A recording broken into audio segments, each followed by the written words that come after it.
Hello everyone, welcome to Suresh talks. आज की video में बात करेंगे ओवर कॉन्फिडेंस के बारे में।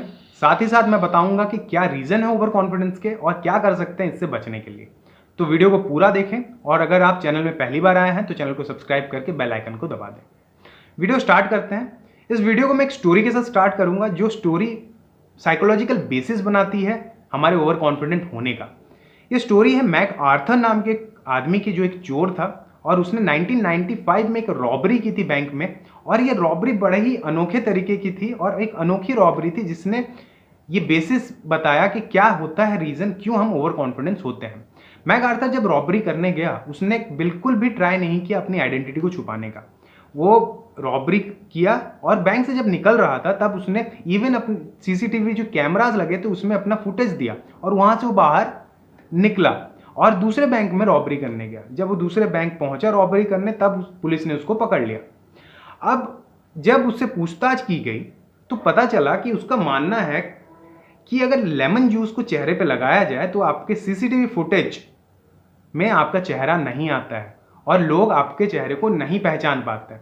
ये उसने मान लिया था और इसीलिए जब वो रॉबरी करने गया तो उसने चेहरे पे लेमन जूस लगाया हुआ था और इसी कारण वो अपने चेहरे को छुपा नहीं रहा था। जब इस बारे में लोगों को पता लगा तो बड़ा ही इंटरेस्टिंग लगा लोगों को कि कैसे कोई इंसान इस तरह से सोच सकता है। तब वहाँ दो साइकोलॉजिस्ट थे जिनका नाम था जस्टिन क्रूगर और डेविड डनिंग। इन लोगों ने इस पर रिसर्च की कि कोई इंसान इस तरह से कैसे सोच सकता है। तो उन्हें पता लगा रिसर्च के बाद कि हम सब में एक कॉग्निटिव बायस होता है।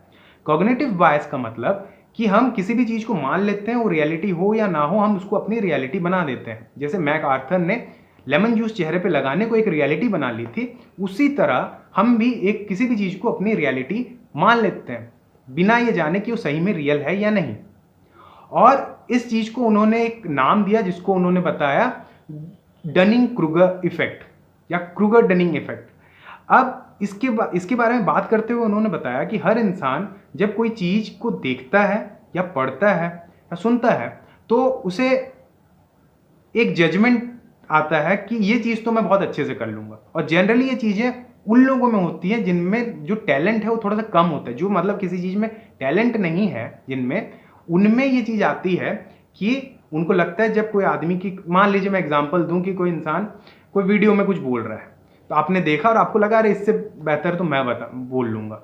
तो ये चीज़ें तभी आती हैं जब आप में उस चीज़ के बारे में जो टैलेंट है वो रियल में नहीं है या फिर आपको अपने पोटेंशियल के बारे में रियल पता नहीं है। तो उनका मानना था कि हम जब भी कोई चीज़ देखते हैं तो हमको ये लगने लगता है कि ये चीज़ हम उस इंसान से बेटर कर सकते हैं या ये चीज़ हम बहुत अच्छे से कर सकते हैं। और ये रीज़न बनता है हमारे ओवर कॉन्फिडेंस का। और ये ओवर कॉन्फिडेंस क्यों डेवलप होता है? ये डेवलप होता है, अगर स्टूडेंट्स के बारे में बात करूं तो उनका मानना था कि स्टूडेंट्स में ओवर कॉन्फिडेंस डेवलप होता है जब या तो उनका सेल्फ स्टीम बहुत लो है, वो बाहर ज़्यादा कुछ बोल नहीं पाते हैं लेकिन दूर से देख के अपने आप को मोटिवेट करने के लिए बोलते हैं कि ये तो मैं इजीली कर लूँगा। या दूसरी बात, जब उनको बहुत ज़्यादा अप्रिशिएशन मिलता है टीचर्स से और टीचर ये बोलते हैं कि ये अच्छा पढ़ रहा है तो उनको ये लगने लगता है कि जो भी मैं पढ़ रहा हूँ ये तो मैं इजीली कर लूँगा, कोई बहुत बड़ा बात नहीं है। ये दोनों कंडीशन में आपका ओवर कॉन्फिडेंस डेवलप होता है।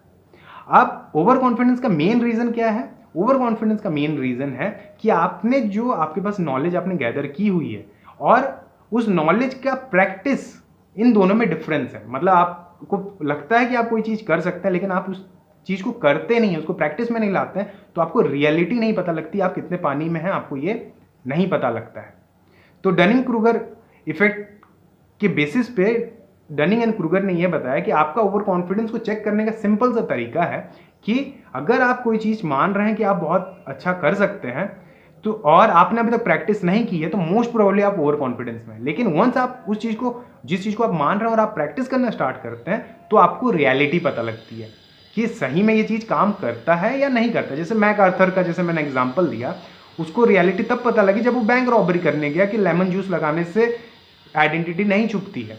तो इसी तरह से जब हम सोचते हैं कि ये सब्जेक्ट मैं ईजिली कर लूँगा, अरे ये तो बहुत ईजी है, तब हम उस कॉग्निटिव बायस में फंस रहे होते हैं। हमको लग रहा होता है हम कर सकते हैं लेकिन क्या रियलिटी में हम कर सकते हैं ये हमको कैसे पता लगेगा? ये तभी पता लगेगा हमें जब हम उस चीज़ को प्रैक्टिस में लाएंगे। तो याद रखिए, जैसे मैंने अपने लास्ट वीडियो में बताया था कि कैसे कॉन्फिडेंस डेवलप करें, सेम चीज़ यहाँ पे भी मैं बोलूँगा कि कॉन्फिडेंस डेवलप करने का तरीका है नॉलेज और साथ ही साथ प्रैक्टिस। आपके पास नॉलेज हो सकती है, लेकिन अगर आप प्रैक्टिस नहीं करोगे तो आपको कैसे पता लगेगा रियल में आप में वो कैपेबिलिटी है या नहीं है। तो कभी भी इस कॉग्निटिव बायस में मत फंसो। आपको अगर लगता है कि कोई चीज़ आप बहुत ईजिली कर सकते हो तो उसको करके देखो। अगर कर लेते हो तो आपका वो कॉन्फिडेंस है, अगर नहीं कर पाते तो आपको रियलिटी चेक आ जाएगा कि ओवर कॉन्फिडेंस था। तो अपने में चेंजेस लाओ और कैसे वो चीज़ को कर सकते हो उसके बारे में सोचो। और अगर ये वीडियो अच्छा लगा तो वीडियो को लाइक कर देना, चैनल को सब्सक्राइब कर देना, वीडियो को शेयर कर देना अपने व्हाट्सएप के स्टेटस में, ताकि लोगों तक ये पहुंच सके। और थैंक यू अब तक जितना भी आप लोगों ने सपोर्ट किया है उसके लिए। और जब तक नेक्स्ट वीडियो नहीं आता है, फोकस्ड रहो, क्योंकि जो फोकस्ड है वही लाइफ में कुछ अचीव करता है। Thank you.